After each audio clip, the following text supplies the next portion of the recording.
बच्चों, आज हम हिंदी व्याकरण का एक महत्वपूर्ण टॉपिक पढ़ने जा रहे हैं, समास। टॉपिक का नाम है समास। तो समास कहते किसे हैं, इसकी जो है परिभाषा देखिए। समास, पहले इसको समझ लें। समास समास दो शब्दों से मिलकर बना है। कौन से दो शब्दों से? सम और आस। सम आस, समास, सम आस दो शब्दों से मिलकर बना है। सम का अर्थ है पास और आस का अर्थ है बिठाना। सम का अर्थ है पास, आस का अर्थ है बिठाना। समास यानी पास बिठाना। तो दो या दो से अधिक शब्दों को एक साथ ला करके उन्हें जो है एक साथ ला करके पास पास ला करके बिठा दिए जाते हैं या उनका एक शब्द बना दिया जाता है, उसको क्या कहते हैं? समास कहते हैं। तो इसी प्रकार समास की परिभाषा देखिए। दो या दो से अधिक शब्दों, पदों, समास में जो शब्द प्रयोग होते हैं उनको पद बोलते हैं। तो पदों के परस्पर सहयोग को समास कहते हैं। दो या दो से अधिक शब्दों के परस्पर सहयोग को समास कहते हैं। दो या दो से अधिक शब्द जो पास पास आते हैं तो उनको संयोग हो जाता है और उन्हें क्या बोलते हैं? समास बोलते हैं। जैसे विद्या का मंदिर, विद्या का मंदिर, विद्या मंदिर। अब विद्या का मंदिर, ये तीन शब्द हो गए। इन तीनों शब्दों को पास ला करके इनका एक बना दिया। क्या बना दिया? विद्या मंदिर। इस प्रकार समास क्या करते हैं? दो या दो से अधिक शब्दों के परस्पर सहयोग करते हैं। ठीक है, इन्हीं दो शब्दों को क्या लाते हैं? पास लाते हैं। ठीक है, अब देखिए समास के भेद। समास के कितने भेद होते हैं? 6 भेद होते हैं। समास के कितने भेद होते हैं? 6। अब कौन कौन से भेद होते हैं इनको आप एक साथ याद करें। पहले अव्ययी भाव समास। कौन सा समास? अव्ययी भाव समास। दूसरा तत्पुरुष समास, तत्पुरुष समास। तीसरा कर्मधारय समास। अगला द्विगु समास। उससे अगला द्वंद्व समास और छठा है बहुव्रीहि समास। तो ये 6 समास है। इनको 6 के 6 आपको वैसे याद रहने चाहिए। इनके नाम, समास के भेद कौन कौन से, तो आपको याद होने चाहिए। अव्ययी भाव समास, तत्पुरुष समास, कर्मधारय समास, द्विगु समास, द्वंद्व समास और बहुव्रीहि समास। ये क्रम से नहीं याद होती, वैसे कर लो आप, जैसे भी कर लो, लेकिन ये 6 नाम याद होने चाहिए आपको, समास के 6 भेद। ठीक है, कोई भी पहले आगे पीछे कर सकते हैं। तो समास के कितने भेद हैं? 6 भेद होते हैं। कौन कौन से? अव्ययी भाव समास, तत्पुरुष समास, कर्मधारय समास, द्विगु समास, द्वंद्व समास और बहुव्रीहि समास। ये बिल्कुल आसान है। 6 को 6 भेद बिल्कुल आसान है, आपको आसानी से समझ में आ जाएंगे। इनमें तो थोड़ा सा ध्यान देना है आपको। अब आप देखिए, ये तो हो गए समास है। अब एक होता है समास विग्रह। जैसे हमने यहाँ देखा विद्या का मंदिर, विद्या मंदिर, ये तो समास हो गया। और ये खुले हुए शब्द हैं, तो इन खुले हुए शब्दों को क्या बोलते हैं? तो इसके लिए जो है एक होते हैं समास विग्रह। क्या बोलते हैं? समास विग्रह। समास विग्रह, समास विग्रह, समासिक जो शब्द होते हैं उनको खोलना क्या कहलाएगा? समास विग्रह। तो समास विग्रह किसे कहेंगे? देखिए, परस्पर संबंध बताने वाले शब्दों या प्रत्ययों का लोप कर पास पास लाकर बनाए जाने वाले यौगिक शब्दों को समास पद या समस्त पद कहते हैं। और इन जुड़े हुए शब्दों को अलग अलग करने की प्रक्रिया को विग्रह या विच्छेद कहते हैं। ठीक है, जो शब्दों को पास पास लाना तो क्या कहलाता है? समास कहलाता है। ये शब्दों को पास पास लाना क्या हो गया? समास हो गया। लेकिन ये क्या कह रहा है कि इन शब्दों को, इन जुड़े हुए शब्दों को अलग अलग करने, इन जुड़े हुए शब्दों को अलग अलग करने की जो प्रक्रिया है उसको हम क्या कहेंगे? विग्रह या विच्छेद। क्या कहेंगे? समास विग्रह या विच्छेद कहेंगे। जैसे राजपुत्र, ये तो हो गए सामासिक शब्द। अब इसको सामासिक शब्द का विग्रह करेंगे। क्या करेंगे? समास विग्रह, समास विग्रह। समास विग्रह करेंगे राजपुत्र, तो इसका क्या हो जाएगा? राजा का पुत्र। क्या हो जाएगा? राजा का पुत्र। ऐसे ही कोई भी जो सामासिक शब्द है, जैसे दाल रोटी, ये सामासिक शब्द है, इसका विग्रह करेंगे तो क्या हो जाएगा? दाल और रोटी, दाल और रोटी। ये हो गया समास विग्रह करना। ठीक है, अपने दोनों तरह के प्रश्न बनते हैं, सामासिक शब्द के भी और समास विग्रह के, तो हमें दोनों चीज आनी चाहिए, दोनों की परिभाषा होनी चाहिए। ठीक है, तो समास विग्रह हो गया।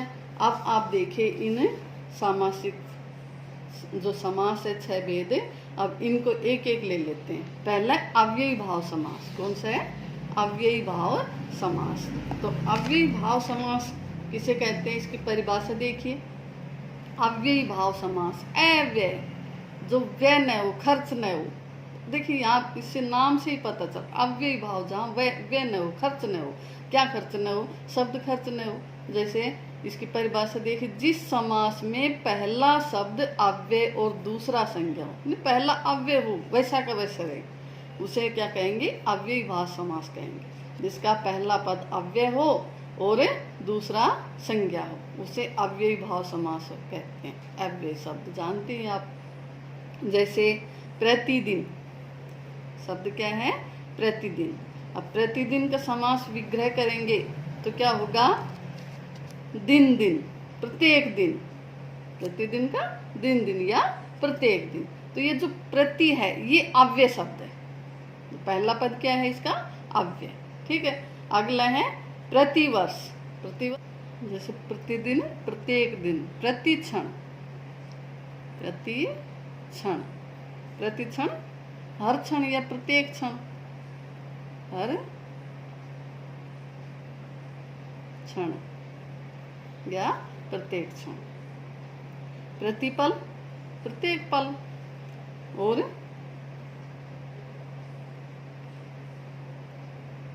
आमरण,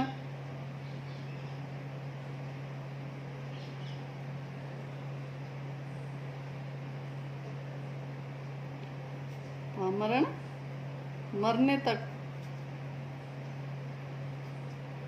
यथायोग्य, यथाशक्ति, यथाशक्ति, यथाशक्ति, शक्ति के अनुसार, जैसी शक्ति हो।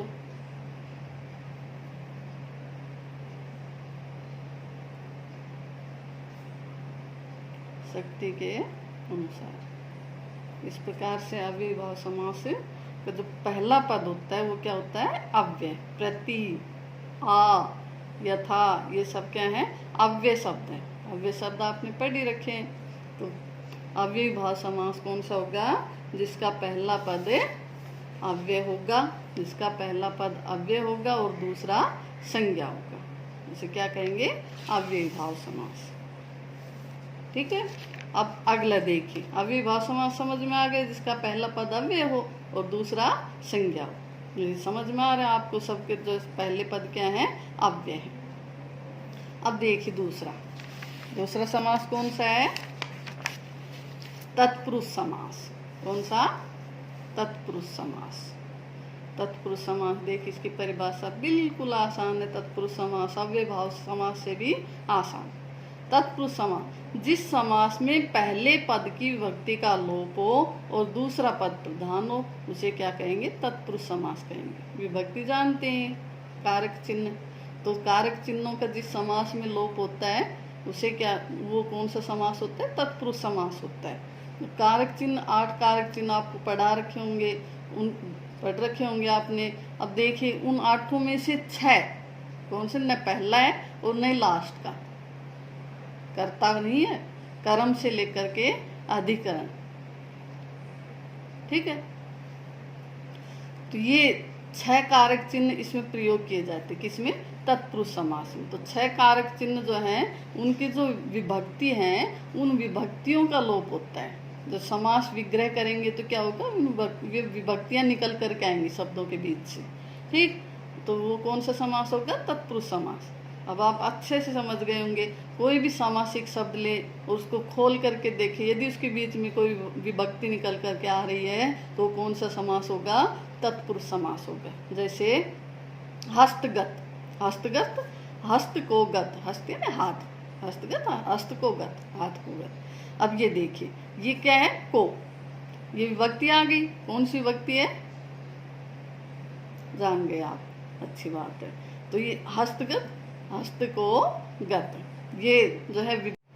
अगला है हस्तलिखित, हस्त से लिखित, हस्तलिखित, हस्त से लिखित। यहाँ भी ये से आ गया, ये विभक्ति चिन्ह है। कौन सा विभक्ति चिन्ह है?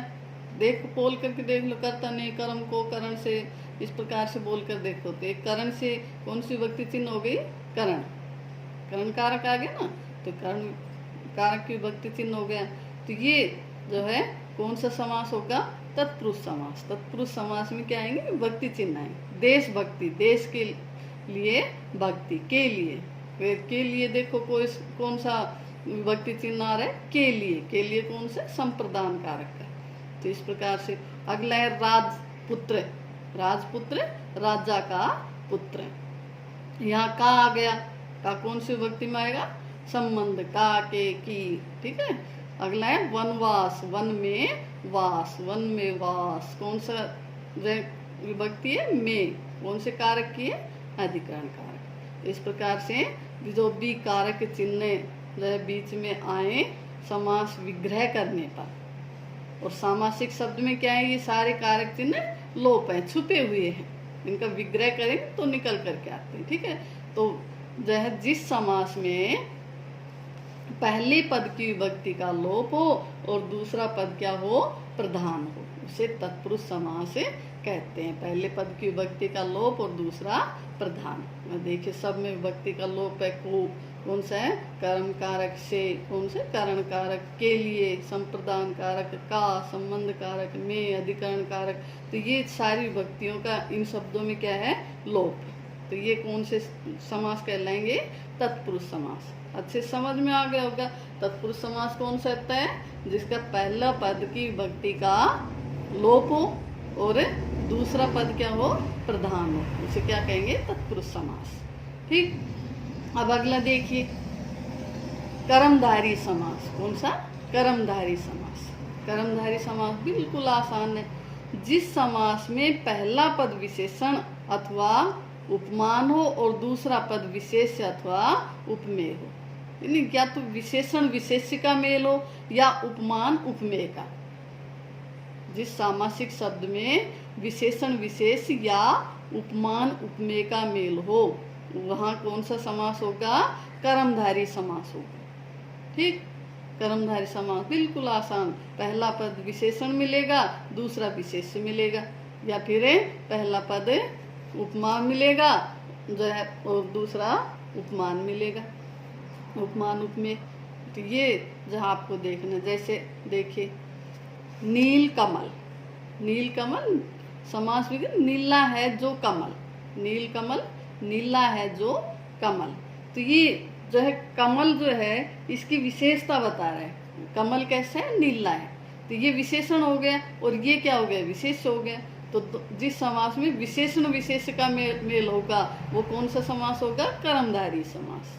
ठीक है। कर्मधारी समास में क्या मिलेगा? पहला पद विशेषण, दूसरा विशेष्य, या फिर उपमान उपमेय मिलेगा। अगला देखिए महापुरुष। महापुरुष महान है जो पुरुष, यहाँ पुरुष की विशेषता बताई गई। पुरुष कैसे है? महान है।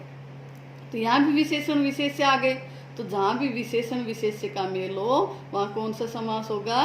कर्मधारी समास। अगला है चरण कमल। चरण है जैसे कमल, यानी कमल जो चरणों की विशेषता, चरणों की उपमा दी गई है। चरणों को किसकी उपमा दी गई? कमल की। तो यहाँ कौन से जो है? कर्मधारी समास, क्योंकि इसमें विशेषण विशेष या उपमान उपमेय, उपमान उपमेय। अब यहाँ उपमान उपमेय का मेल हो गया। चरण है जैसे कमल, तो चरणों को किसकी उपमा दे दी? कमल की।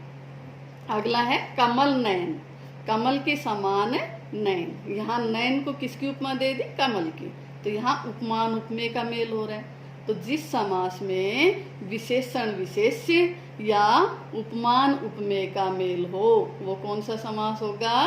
कर्मधारय समास। बिल्कुल आसान है, देख आराम से आप समझ सकते हैं। जहाँ भी देखें शब्दों को कौन सा समास होगा उसको देखें। यदि पहला पद विशेषण और दूसरा विशेष्य है, या पहला पद उपमान और दूसरा उपमेय है, तो आप जान लीजिए कौन सा समास है?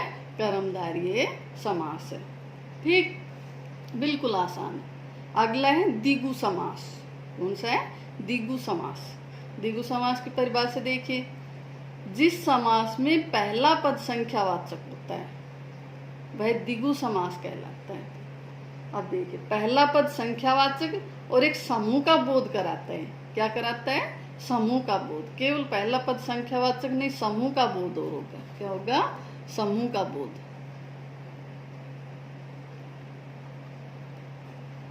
समूह का बोध।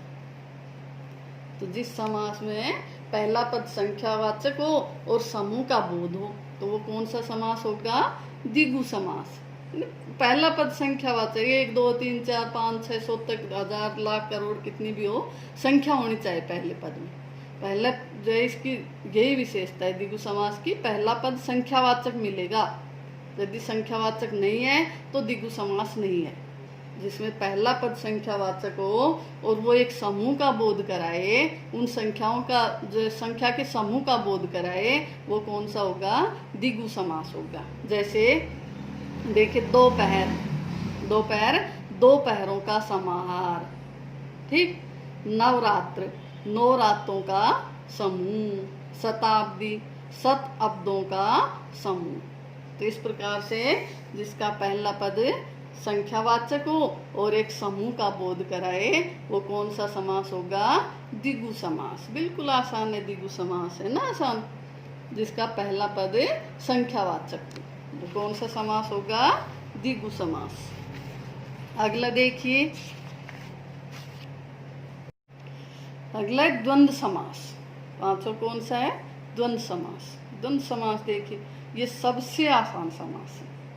देखिए इसकी परिभाषा, जिस समस्त पद में दोनों पद प्रधान हो तथा उनके बीच के और शब्द का लोप हो गया हो, उसे द्वंद्व समास कहते हैं। दो शब्द हैं, दोनों प्रधान हैं और बीच में क्या आना चाहिए? और आना चाहिए, लेकिन सामासिक शब्द में और का लोप हो रहा है।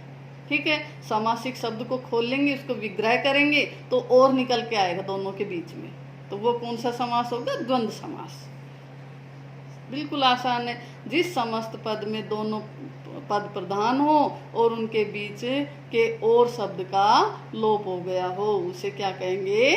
द्वंद्व समास कहते हैं। जैसे देखिए, राधा कृष्ण। अब इसका राधा कृष्ण, इसका समास विग्रह करेंगे, राधा और कृष्ण। क्या होगा? राधा और कृष्ण। लेकिन इसका जो और है, इसका यहाँ पर क्या हो गया है? लोप। तो ये कौन सा समास हुआ? द्वंद्व समास। द्वंद्व समास होएगा, दोनों पद प्रधान होंगे, समान होंगे, और जो है इनके बीच में जो और है उसका क्या होगा? लोप होगा। अगला देखिए, माँ बाप, माँ और बाप। तो यहाँ माँ और बाप समास विग्रह किया तो और निकल के आए, लेकिन सामासिक शब्द में और छुपा हुआ है, उसका लोप हो रहा है। अगला है गुण दोष, गुण और दोष। ठीक, आगे देखिए नंबर 6, बहुव्रीहि समास। 6 नंबर है बहुव्रीहि समास। बहुव्रीहि समास देखिए, वह सामासिक शब्द, सबसे सरल सबसे आसान समास है। वह सामासिक शब्द जिसका कोई पद प्रधान न हो।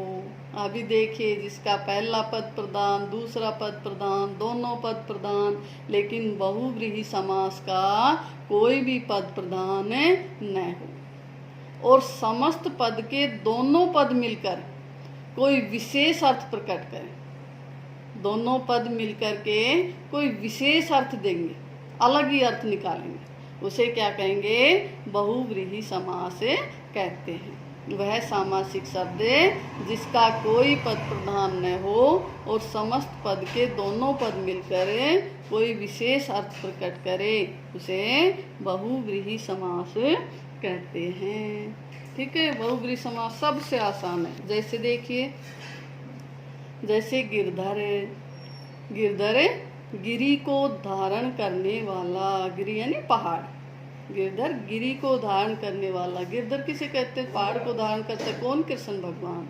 कृष्ण भगवान ने पर्वत धारण किया था ना, तो उसे गिरधर के नाम से बोलते हैं। तो यहाँ देखिए, जो गिरिधर पर्वत को धारण करने वाला, नहीं दोनों पद हैं लेकिन कोई भी पद प्रधान नहीं है, और ये दोनों पद मिलकर के कोई विशेष अर्थ दे रहे हैं, कोई तीसरा अर्थ दे रहे हैं। क्या? कृष्ण। ठीक है। ऐसे ही दशानन, दस हैं आनंद, आनंद यानी मुख जिसके, दशानन, दस हैं आनंद जिसके। अब दस आनंद किसके, दस मुख किसके हैं? रावण के। तो ये दशानन का अर्थ क्या होगा? रावण। ठीक है। तो ये दशानन दोनों शब्द मिलकर के क्या अर्थ दे रहे हैं? रावण का अर्थ दे रहे हैं। अगला देखिए, लंबोदर, लंबा है उदर जिसका, उदर यानी पेट, जिसका पेट लंबा है। किसका पेट लंबा? गणेश का। तो लंबोदर किसको बोलते हैं? गणेश जी को। अगला देखिए, त्रिनेत्र, तीन है नेत्र जिसके, त्रिनेत्र तीन हैं नेत्र जिसके, तीन नेत्र किसके हैं? शिव जी के। तो इसका क्या अर्थ होगा? शिव।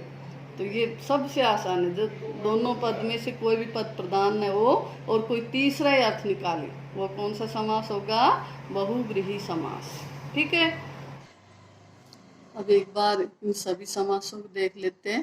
पहला अव्ययी भाव समास। अव्ययी भाव समास जिसका पहला पद है अव्यय और दूसरा संज्ञा हो, उसे क्या कहेंगे? अव्ययी भाव समास। प्रथम पद अव्यय, दूसरा संज्ञा। अगला तत्पुरुष समास। तत्पुरुष समास जिसमें कारक चिन्हों का लोप। तत्पुरुष समास में क्या होगा? कारक चिन्हों का लोप। अगला कर्मधारी समास। कर्मधारी समास जिसमें विशेषण विशेष या उपमान उपमेय का मेल हो, उसे कर्मधारी समास कहेंगे। कर्मधारी विशेषण विशेष या उपमान उपमेय का मेल। अगला द्विगु समास। द्विगु समास जिसमें पहला पद संख्यावाची और समूह का बोध कराता हो। पहला पद संख्यावाची, समूह का बोध, द्विगु समास। द्वंद्व समास जिसमें दोनों पद प्रधान हो और का लोप हो। द्वंद्व समास, दोनों पद प्रधान और का लोप। अगला बहुव्रीहि समास। बहुव्रीहि समास जिसमें दोनों पदों में से कोई भी पद प्रधान न हो और दोनों पद मिलकर कोई विशेष अर्थ देते हो, कोई तीसरा अर्थ निकालते हो, उसे क्या कहेंगे? बहुव्रीहि समास। ठीक है। अच्छे से समझ में आया आपको? यदि अच्छे से समझ में आए तो वीडियो को लाइक और सब्सक्राइब जरूर करें। थैंक यू, धन्यवाद।